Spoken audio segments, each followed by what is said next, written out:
Hello hi, welcome to my YouTube channel home science Darpan में आप सभी का वेलकम है।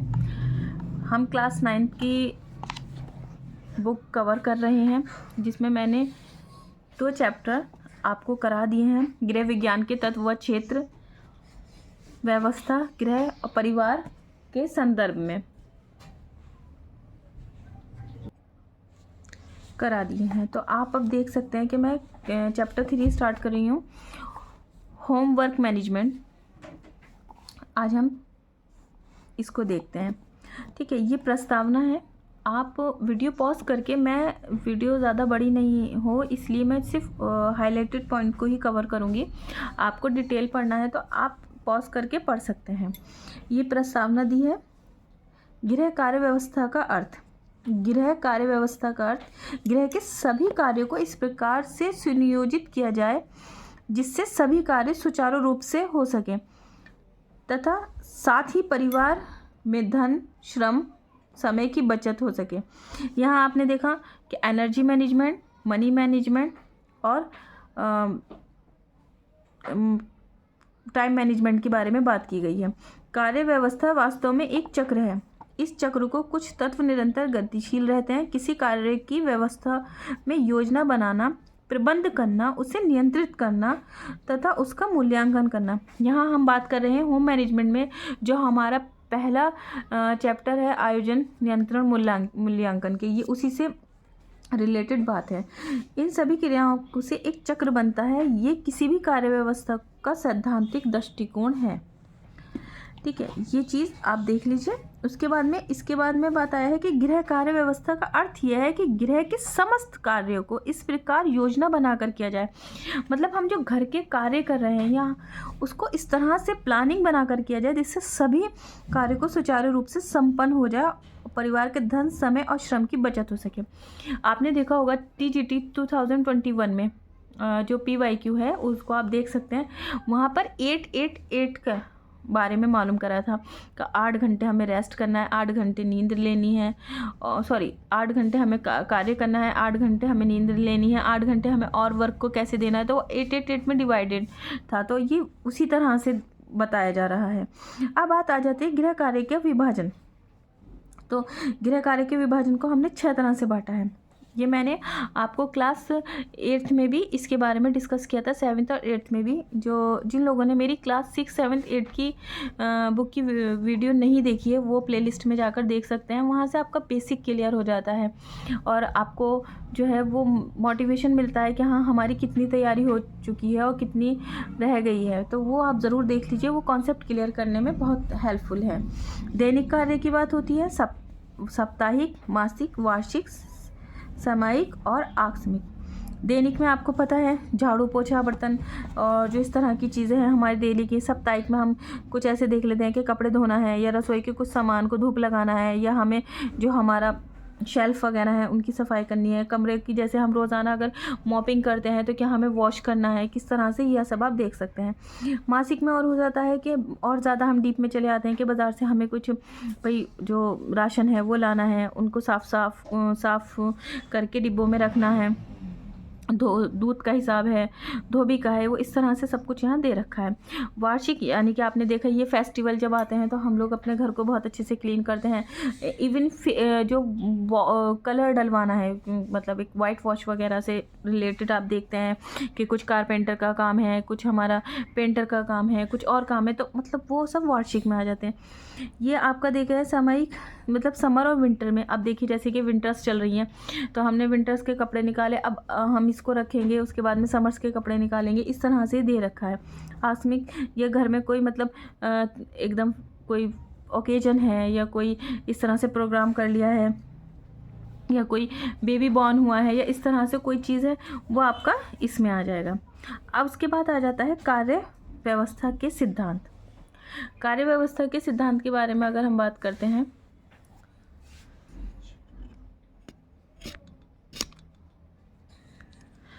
कार्य व्यवस्था, योजना बनाना। ठीक है,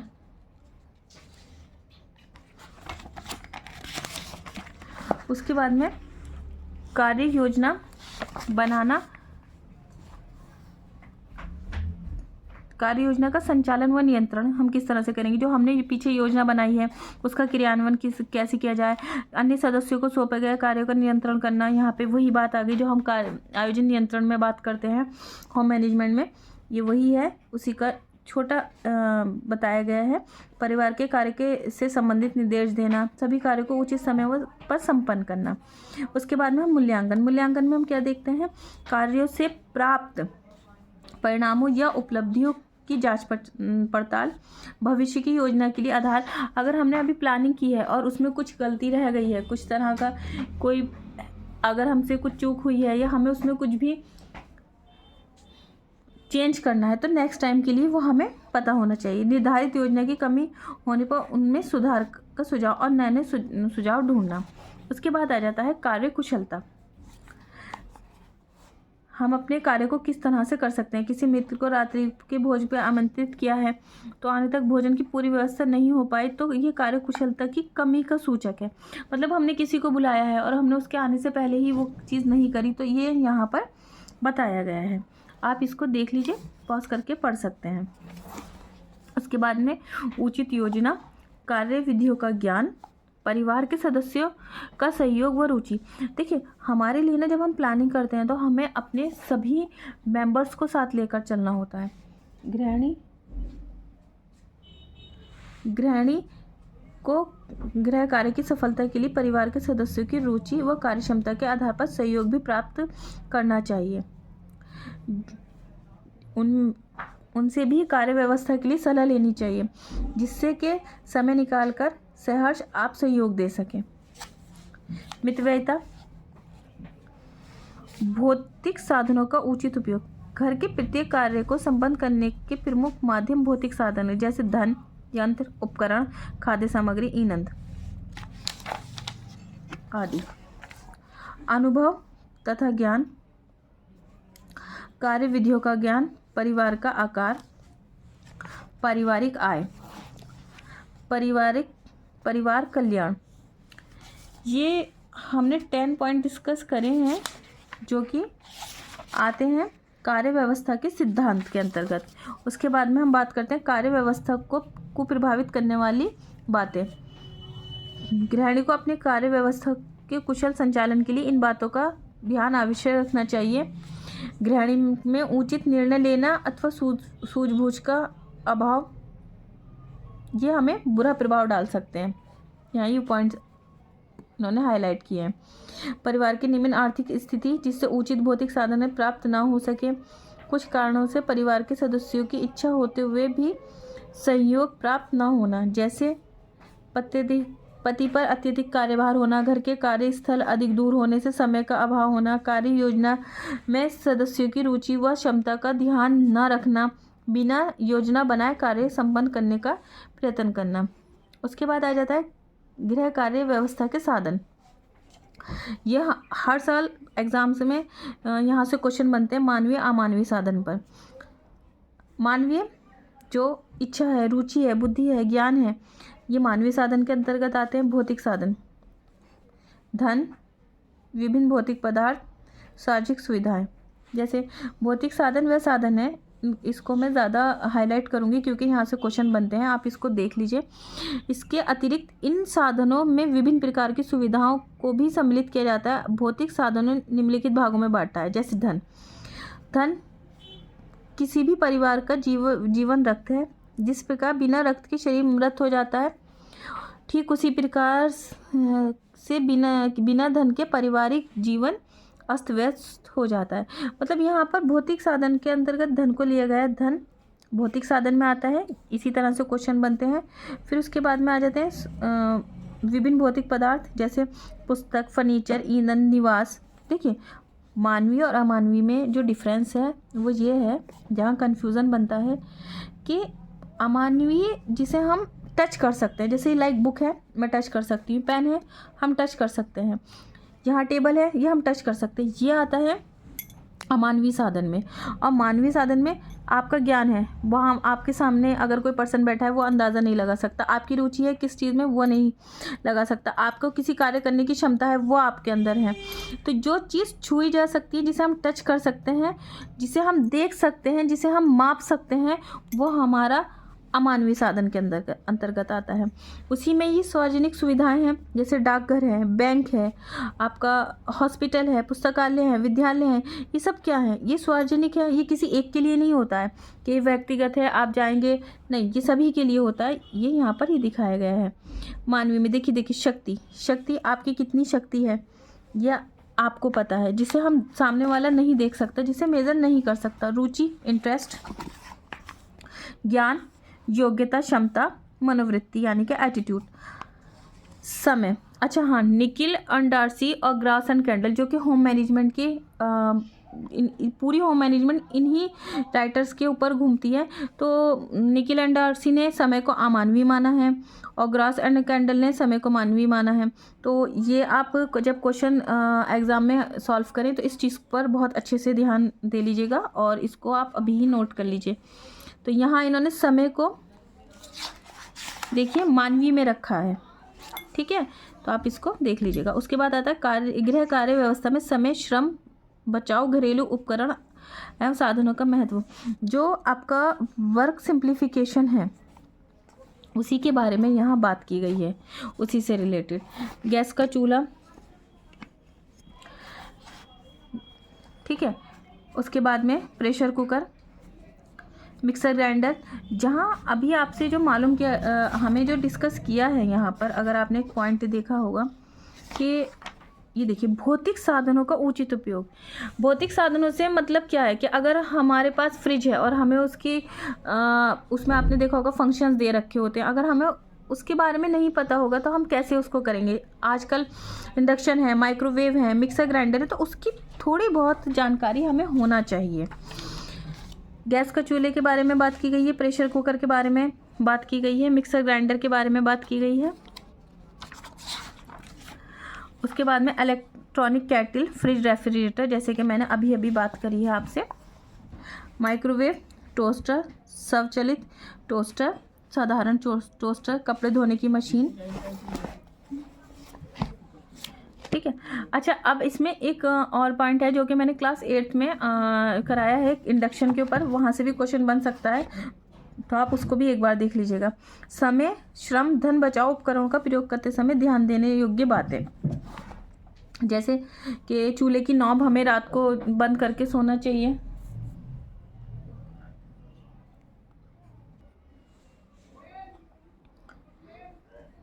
प्रेशर कुकर के बारे में, बिजली से चलने वाले उपकरणों के बारे में, ये सब आपको दे रखा है। समय व शक्ति बचाने के सुझाव,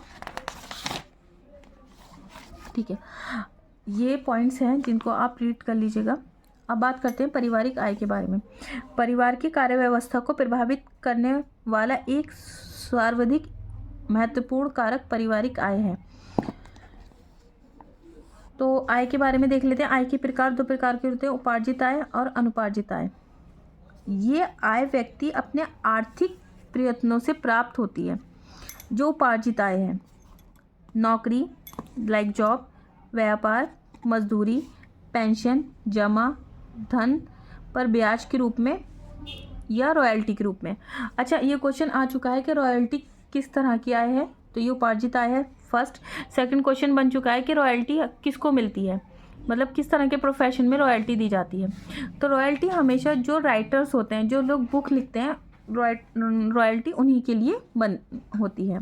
अनुपार्जित आय, अनुपार्जित आय जो देखिए ये प्रत्यक्ष और अप्रत्यक्ष भी कहा जाता है इन्हें, डायरेक्ट और इनडायरेक्ट इनकम भी। अनुपार्जित आय व्यक्ति को विरासत द्वारा संपत्ति, किराए के रूप में, जैसे जस्ट लाइक हमें कुछ हमारे पास हमारे मम्मी डैडी की संपत्ति मिल गई है हमें, और उसके बाद में उससे हमें किराया आ रहा है, ठीक है, या लॉटरी से या विवाह के रूप में हमें कोई गिफ्ट मिल जाते हैं। इस तरह की जो चीज़ें हैं ना वो अनुपार्जित आय में आती है। इसको थोड़ा मैं फोकस करूँगी, आप इसको थोड़ा ध्यान से देख लीजिए। देखिए मैं बात कर रही हूँ, देखिए विरासत द्वारा संपत्ति किराए के रूप में, लॉटरी द्वारा विवाह में उपहार के रूप में,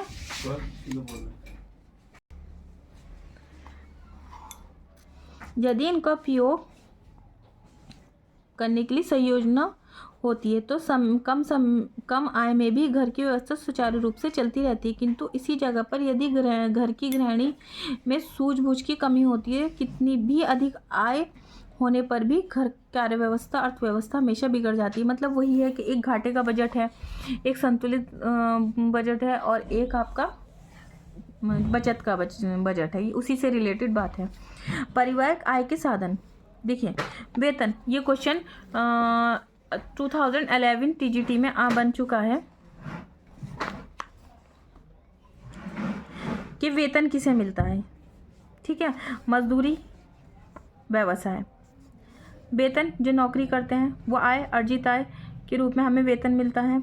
ठीक है, जैसे कि आप बैंक में काम करते हैं, टीचर हैं, किसी भी प्रोफेशन में जहाँ आपको सैलरी के रूप में मिलता है।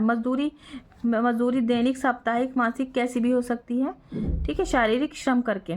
उसके बाद व्यवसाय, व्यवसाय के बारे में इन्होंने दे रखा है कि क्लॉथ का है, कोयले का है, दूध का है, किसी भी तरह का है, ये व्यवसाय के बारे में। उसके बाद में ब्याज, जो कि बैंक और डाकघर में हमें मिलता है। उपहार के रूप में विवाह, जन्म में त्योहारों पर। पेंशन, ये ग्रेजुइटी। ठीक है, जो पेंशन क्या होता है कि रिटायरमेंट के बाद मिलने वाला जो मिलता है हर मंथ। उसके बाद में देखिए, ये ना इकट्ठा प्राप्त होने पर जो ग्रेजुइटी मिलती है, मतलब जब रिटायर होते हैं तो उनको कुछ अमाउंट जो मिलता है, ये उसी से रिलेटेड बात की गई है। ठीक है, किराया, ये आपको पता है। रॉयल्टी, जो कि मैंने अभी आपसे डिस्कस करी थी। ठीक है, घरेलू उद्योग धंधों के बारे में बात किया गया। गृहिणी का कर्तव्य, यहाँ ये बताया है। पारिवारिक कर्तव्य, शिक्षा संबंधी कर्तव्य के बारे में बात की गई है। देखिए फ्रेंड्स, मैं ना क्या है कि सिर्फ वही करा रही हूँ जो इम्पोर्टेंट और हाईलाइटेड है। आप वीडियो पॉज करें और पढ़ सकते हैं। धार्मिक कर्तव्य, गृह संचालन एवं गृह संबंधी कर्तव्य। प्राथमिक चिकित्सा से कि किस तरह की पट्टी यूज़ होनी चाहिए, सर पे कितनी पट्टियों का यूज़ होता है। अगर सडन कुछ आपको कट हो जाता है, जल जाता है, तो हमें इस तरह की नॉलेज होनी चाहिए। अतिथियों संबंधियों के प्रति कर्तव्य, सेवकों के प्रति कर्तव्य। परिवार के सदस्यों संख्या, व्यवहार, अभिरुचि का महत्व यहाँ बात की गई है। यहाँ पर बात की गई है संयुक्त परिवार और एकांकी परिवार के बारे में। ये क्वेश्चन आ चुका भी है प्री PYQ, आप ज़रूर देख लीजिए। आप ज़रूर देख लीजिए, आपको पता लग जाएगा कि कितने क्वेश्चंस यहाँ से बने हैं, टीजीटी में ही बने हैं। देखिए, मैंने यहाँ पर हाईलाइट भी किया है। संयुक्त परिवार और एकांकी परिवार, व्यवहार, अभिरुचि।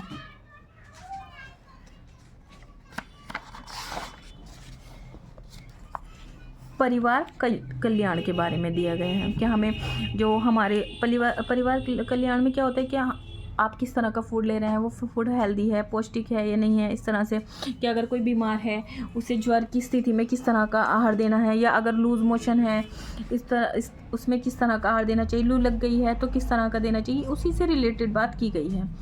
महत्वपूर्ण पॉइंट है तो ये आप देख सकते हैं कि गृह व्यवस्था का अर्थ के बारे में बात किया गया है कि गृह व्यवस्था का क्या मीनिंग निकल कर आ रहा है कि हमें प्लानिंग के तहत करना है कोई भी कार्य, जिससे हमारा टाइम, हमारी एनर्जी और हमारा जो मनी है वो कम लगे और उसी से हमारा जो वर्क है वो कंप्लीट हो जाए। उसके बाद गृह कार्यों का विभाजन, जो कि हमें पता है कि डेली है, उसके बाद वीकली है, उसके बाद मंथली है, ईयरली है, जो है वो सामयिक है, आकस्मिक है, दे रखा हुआ है उन्होंने। उचित योजना कार्यविधियों का ज्ञान हमें होना चाहिए। कार्य व्यवस्था का सिद्धांत, योजना बनाना, कार्य योजना का संचालन व नियंत्रण और मूल्यांकन, जो कि बात वही हुई है कि आयोजन, नियंत्रण और मूल्यांकन के बारे में। ठीक है, उसके बाद में गैस का चूल्हा, मतलब जो हमारे घरों में होम अप्लायंसेस हैं उससे रिलेटेड हमें ज्ञान होना चाहिए। उसके बाद में आय के बारे में बात आ गई कि वेतन किसको मिलती है, मजदूरी किस तरह की मिलती है, ग्रेजुएटी किसी को मिलती है, इस तरह से क्वेश्चन बनते हैं। गृहिणी के कर्तव्य के बारे में बात की गई है। और संयुक्त और एकांकी परिवार के बारे में बात की गई है। ये इसके क्वेश्चन हैं, आप देख सकते हैं, मैं आपको दिखा देती हूँ, ठीक है। ये और ये शॉर्ट क्वेश्चन है। देखिए शॉर्ट क्वेश्चन ज़रूर देख लीजिए, देखिए कितने हैं क्वेश्चन और यहाँ से आए हुए भी हैं। देखिए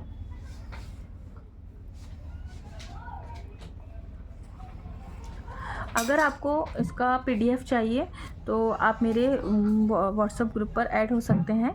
उसका लिंक मैंने वीडियो के डिस्क्रिप्शन में दे रखा है, ये आप देख लीजिए। ये आपका चैप्टर फिनिश हो गया है। अब नेक्स्ट चैप्टर इसी का है, अर्थव्यवस्था से। तो अभी हम इसके चारों अगली नेक्स्ट टाइम जब हम 4th चैप्टर कर लेंगे तो ये हमारी एक यूनिट कंप्लीट हो जाएगी। उसके बाद में हम नेक्स्ट यूनिट पर आएंगे। तो आपको ये वीडियो कैसी लगी, आपके लिए हेल्पफुल है, और आपको किस टॉपिक पर वीडियो चाहिए, आप प्लीज़ मुझे कमेंट बॉक्स में ज़रूर बताइए। और वीडियो देखने के लिए थैंक यू। वीडियो को लाइक ज़रूर कर लीजिए, चैनल सब्सक्राइब कर लीजिए। Thank you so much for watching my video.